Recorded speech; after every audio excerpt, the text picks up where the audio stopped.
शिव जी के टूटही मड़ैया तो देखत भी आवन, देखत भी आवन लागे हो।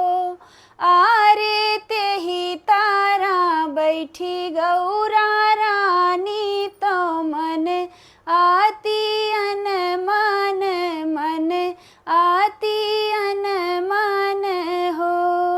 अदहन चूल्हवा चढ़ावे तो हड़िया खरबोरई, तो हड़िया खरबोरई हो। स्वामी नहीं घरा चौराना दाली कासी झ्यों रसोइया, कासी झ्यों रसोइया हो।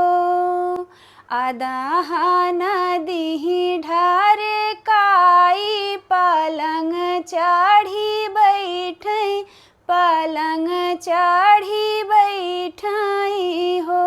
आरे आए महादेव जी पूछे काहे गौरायन मन, काहे गौरायन मन हो।